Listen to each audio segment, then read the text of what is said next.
we received a grant to purchase 101 body cameras.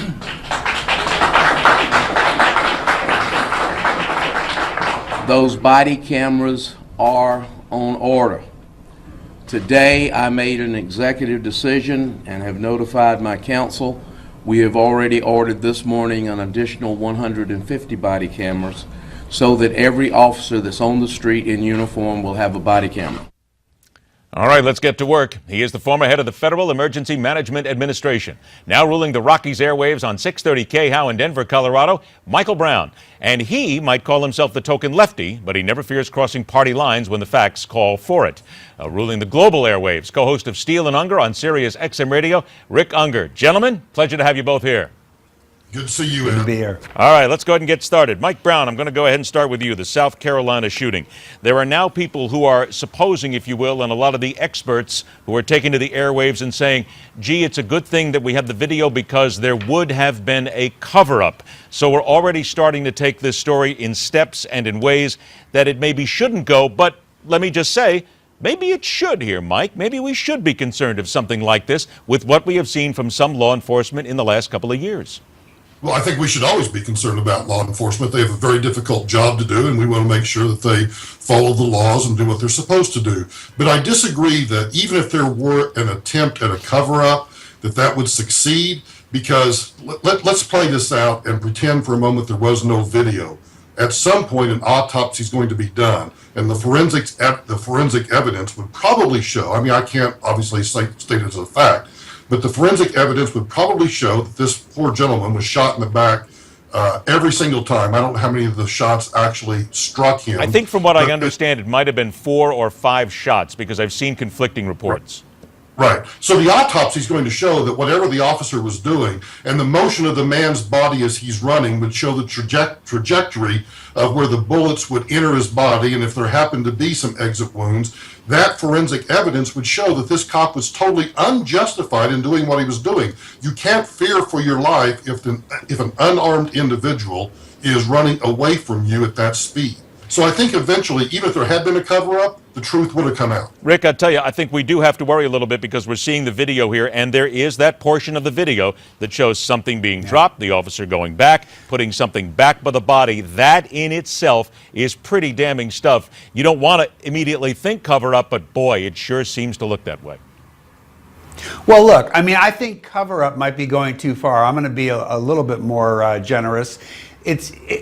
My concern is not that there would have been a cover-up. My concern is you now have an officer who's being charged with murder.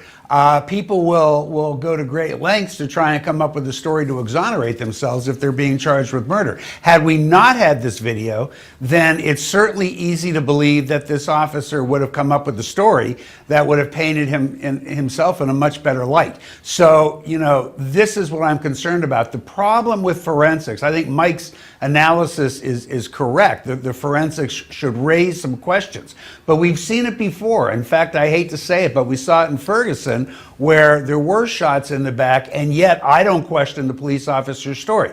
So forensics, when weighed against the only witness to a crime who has something to say, which would be the police officer, when it is a police officer, can have a result that may not have been justice. That's the thing we have to worry about. Does this now, with about a minute left from both of you here, quick answers, does this now tell us that we need to do a better job of questioning the cops, because sometimes they will not tell the truth? Let's be very honest here. No, we have to do that. It may not be. When I practiced law and was doing defense work, there's no question in my mind. I've represented cops in their labor negotiations. I've represented cops in federal court. Cops are prone sometimes to try to cover things up or try to make sure that it looks in their best light. They have a hard job to do, but we should also hold them to a higher standard. And I think that will be done here. I think that is indeed right. Rick, the higher standard, I think, is what we have to demand every single time. Well, sure. Unfortunately, I'm not sure that better questioning is so much the answer. Maybe in some cases. I do think the body camera concept doesn't solve the problem, but it does help. I think there have been some steps taken with traffic situations where you put a camera in the squad car. And one other thing that should be considered is the importance of having a second officer in every car. That might have some. Other than that, sadly, there's not that much more you can do. And sadly, we're still talking about this when you had thought that maybe years ago we were getting past it. We are not. It's opening up a lot of old wounds here again. Rick Ungar, Mike Brown, please stand by. We're going to come back. And when we do, we have to talk about a supreme leader who says, wait a minute, that deal's not what everybody says it is. And also a lawmaker who says, let's just go ahead and bomb Iran. Coming up next on The Arena.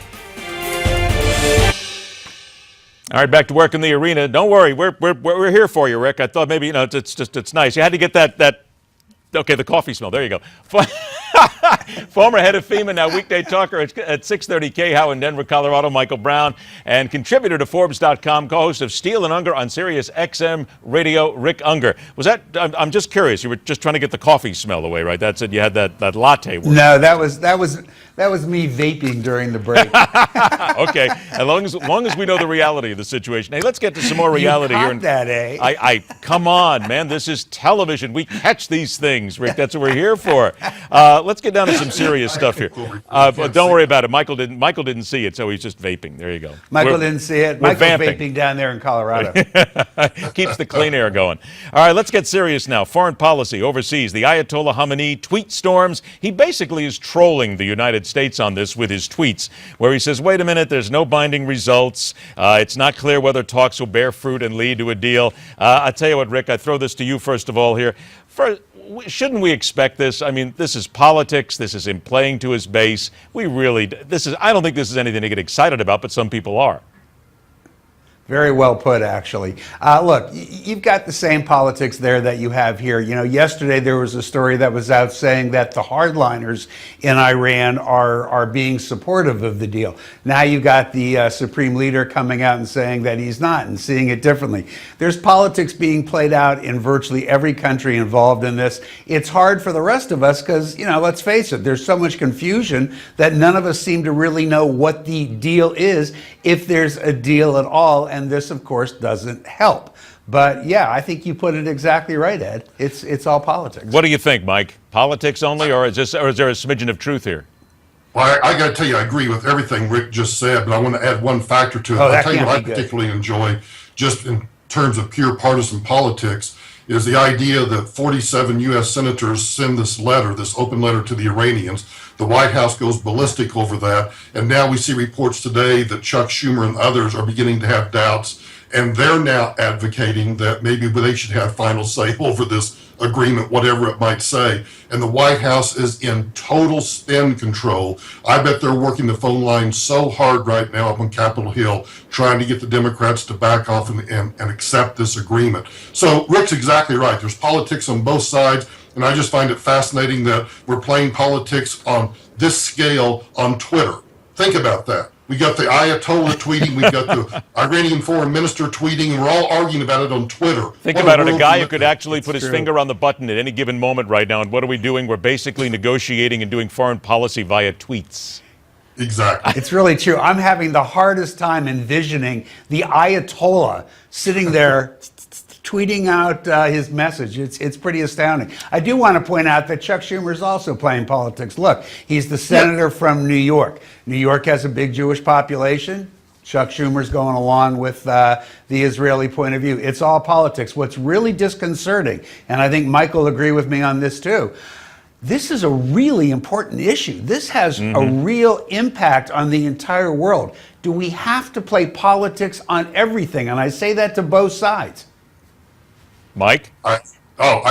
Rick is spot on. The thing that concerns me is I'm not certain that the American public understands from a geopolitical point of view how drastically important this really is. It at any given time, just any little thing could set things off in the Middle East right now. I mean, I'm getting to that age where I remember, Carter and having Begin and Sadat and all of these things going on. But right now, nobody knows who's fighting who. We're enemies in one country, we're friends in another country. It is really one screwed up mess. And to throw the politics on top of it, way too volatile. All right, guys, I got 60 seconds left before we take another break here. Hang on, I got to get this in here, Rick, because this is one that I need both of you to talk about here. Mike, to you first. talks about Iran. Tom Cotton says, bomb it. No big deal. Easy stuff. I got to tell you, this is one of the most irresponsible things I think anybody could possibly say. Bingo. It's first of all, it's just stupid to go out and say that. And Tom Cotton, of all people, ought to know better than that. And I know sometimes people say stupid things. Look, I've been accused of saying stupid things too many times, but that was just over the top. You just don't say those kinds of things. Rick, I know you got to have something to say on this.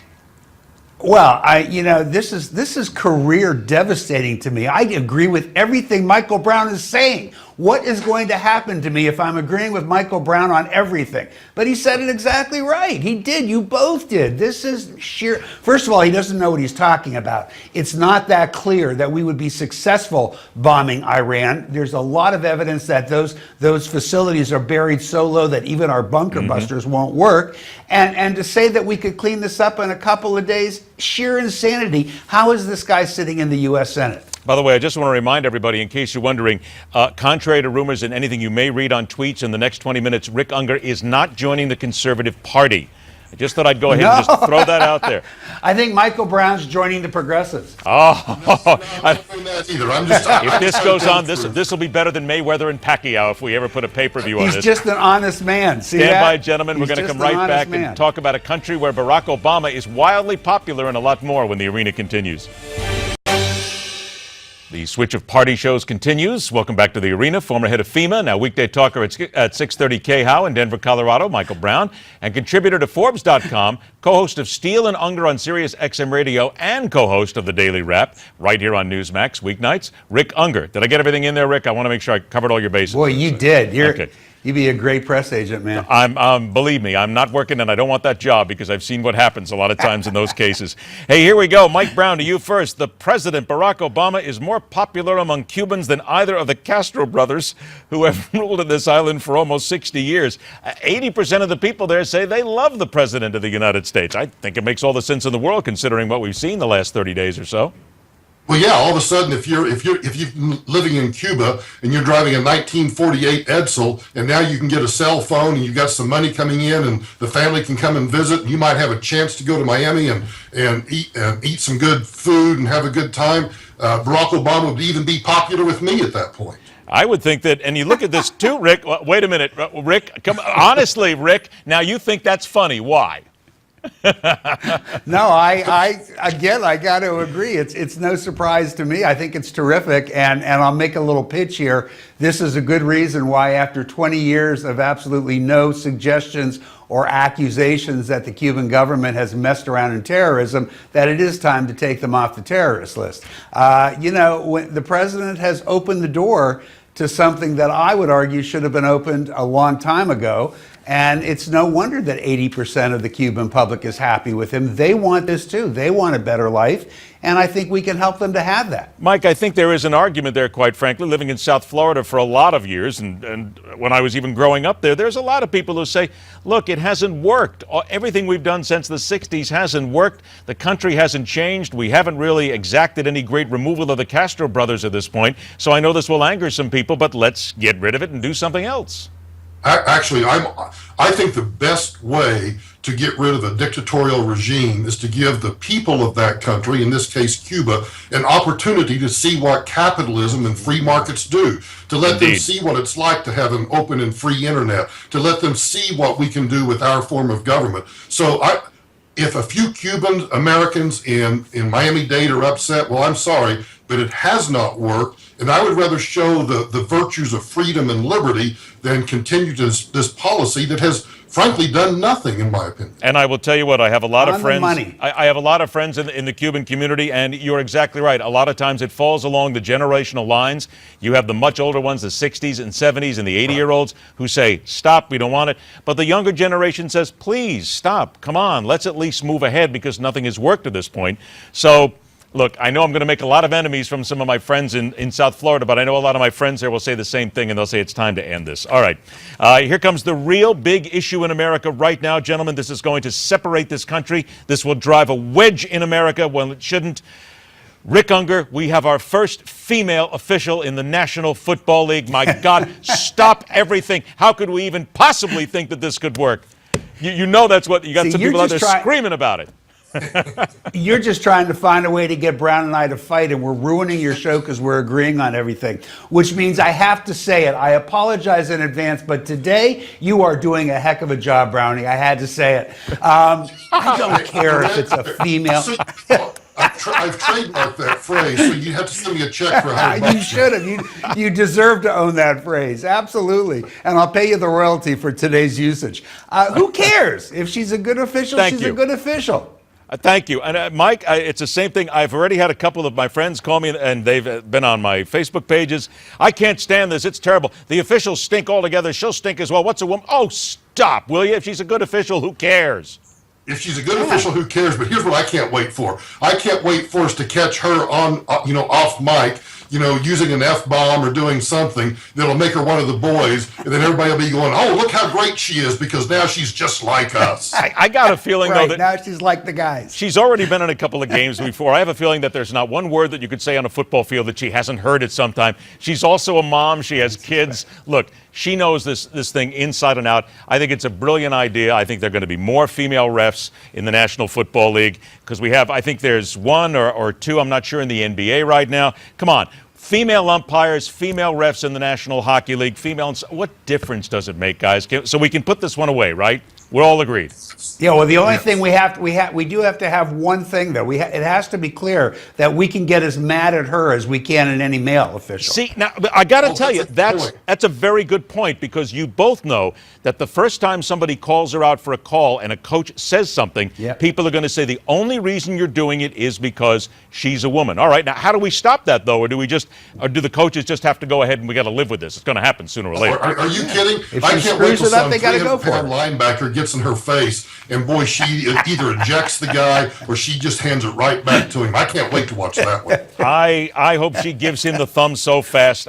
But you're right. It is going to be one of those things, and I guarantee you we're going to be back here having this discussion when somebody has the first explosion at her and says that you're not fit to be here for whatever reason. It might be Richard Petty, but that's another story altogether. All right, last story. We did not try to make this happen as far as transitions are concerned. The Catholic Church is very upset because in Rome, they would like to corral all the sex workers into a specific area of the country. They want to put away a tucked-away red light district. They say, wait a minute, the working girls can still serve the clients, but you can't have wives, grandmothers, and children. We'll see them. They're all tucked away, and the Catholic Church is unhappy. Mike Brown, you get to go first on this one.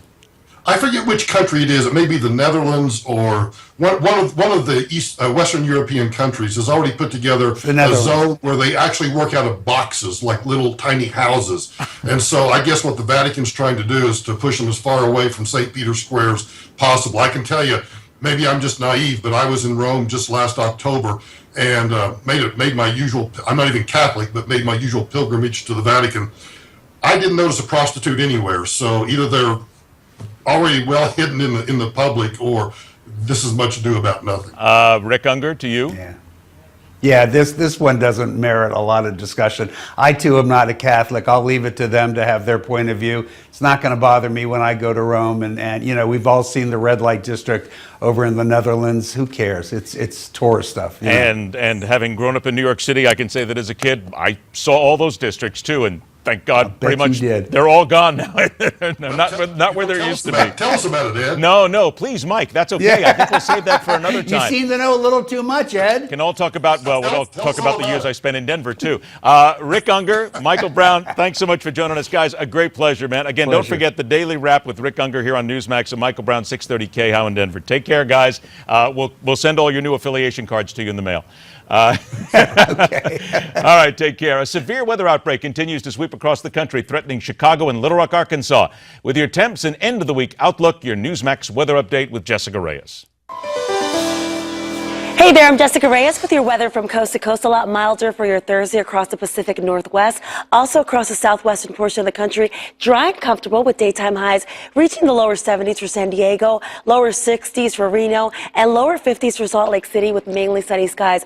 Not so much for our friends across the Midwest and into parts of the deep south where we're dealing with this storm system bringing with it tornadic activity. There's that threat of hail, and it continues pushing northward into parts of Memphis for today. St. Louis, Cincinnati, and even Chicago. Meanwhile, across the northwestern portion of the country, rain, showers, and thunderstorms, and there's also that threat of flooding, so take it easy today as you head out to work. Speaking of today, across the southwestern portion of the country, not too bad, especially in the state of Florida, and here are some of your daytime highs for your Thursday.